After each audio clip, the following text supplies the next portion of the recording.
Science is ফানে প্রত্যেককে স্বাগত। আজ আমরা কথা বলবো national space day of India নিয়ে। ভারত সরকার দিনটি ঘোষণা করে 23শে আগস্ট, যেন আমরা আমাদের অন্যতম বড় সাফল্য চন্দ্রযান-3কে স্মরণ করতে পারি। চলুন জেনে নিন এই দিনটির গুরুত্ব আর ভারতের মহাকাশ যাত্রার কিছু মাইল ফলক।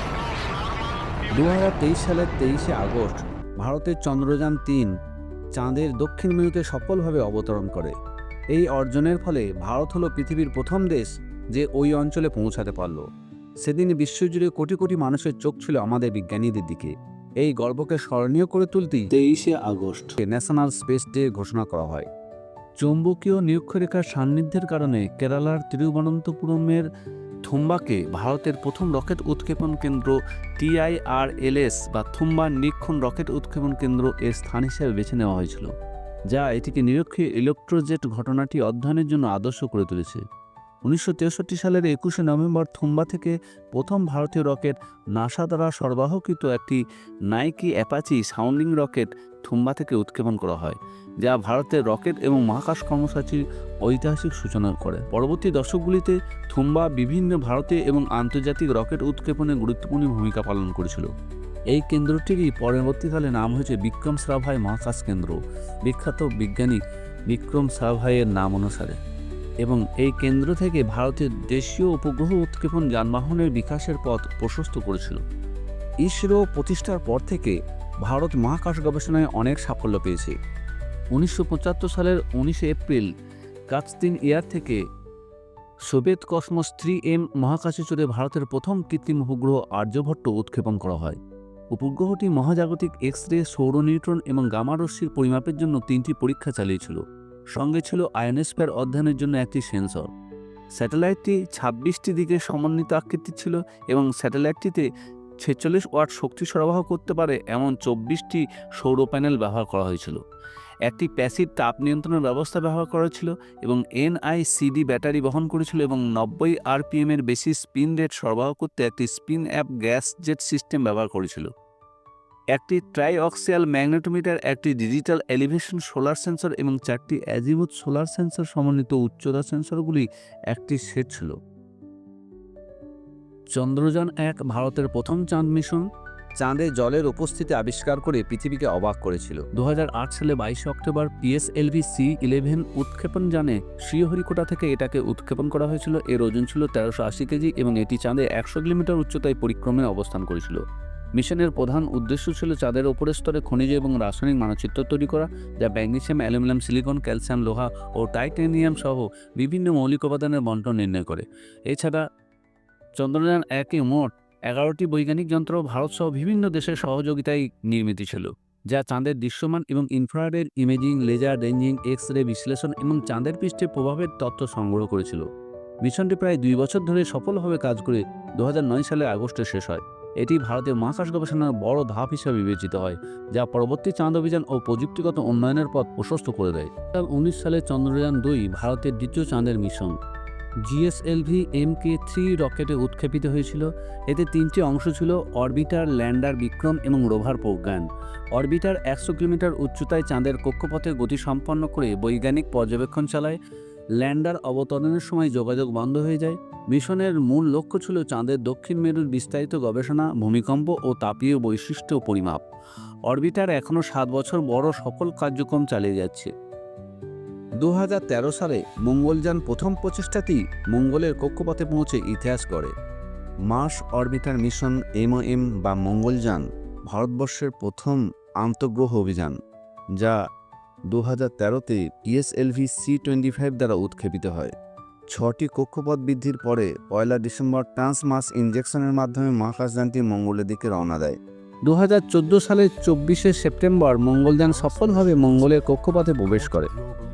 কক্ষপথ 421.7 কিমি থেকে 76,993.6 কিমি উচ্চতা এবং মহাকাশযানটি 1337 কেজি ওজনের এবং 840 ওয়াট সোলার প্যানেল সহ।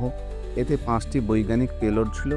মঙ্গলযানের 5টি যন্ত্র হলো: মার্স কালার ক্যামেরা MCC, যা মঙ্গলের রঙিন ছবি তুলেছে; থার্মাল ইনফ্রারেড ইমেজিং স্পেকট্রোমিটার, তাপমাত্রা পরিমাপ করতে সমর্থ হয়েছে; মিথেন সেন্সর ফর মার্স অর্থাৎ MSM, বায়ুমণ্ডলে মিথেন গ্যাস শনাক্ত করে; লাইম্যান আলফা ফটোমিটার অর্থাৎ LAP, জলীয় বাষ্পের হার বিশ্লেষণ করে এবং মাস এক্সোস্ফেরিক নিউট্রাল কম্পোজিশন অ্যানালাইজার এনসিএ বায়ুমণ্ডলের উপাদান পরীক্ষা করা। মঙ্গলের বায়ুমণ্ডলের মিথেন গ্যাসের সন্ধান অর্থাৎ জীবন ও ভূতাত্ত্বিক কার্যকলাপের ইঙ্গিত পেয়েছে। ডাস্ট স্টর্ম অর্থাৎ ধূলিঝড় এবং মেঘের গতিবিধি রেকর্ড করতে সক্ষম হয়েছে এবং মঙ্গলের চাঁদ ফোবসের উচ্চ রেজলিউশন ছবি তুলতে এই অভিযানে সাফল্য অর্জন করেছে। যদিও মঙ্গলযান 1 6 মাসের জন্য ডিজাইন করা হয়েছিল, এটি কিন্তু প্রায় 8 বছর ধরে কাজ করেছে, প্রায় 2022 সাল পর্যন্ত। এটি মঙ্গলের পৃষ্ঠ, বায়ুমণ্ডল আর ধূলিঝড়ের হাজার হাজার ছবি পাঠিয়েছে। মার্স অরবিটার মিশন সফলভাবে ভারতকে আন্তঃগ্রহ অভিযানে বিশ্বমঞ্চে প্রতিষ্ঠিত করেছে। আর 2023 সালে চন্দ্রযান 3 আমাদের নাম তুলে ধরে বিশ্ব মহাকাশ ইতিহাসে। চন্দ্রযান 3 ভারতের তৃতীয় চন্দ্র অভিযান 2023 সালের LVM-3M4 উৎক্ষেপণ যানে উৎক্ষেপিত হয়।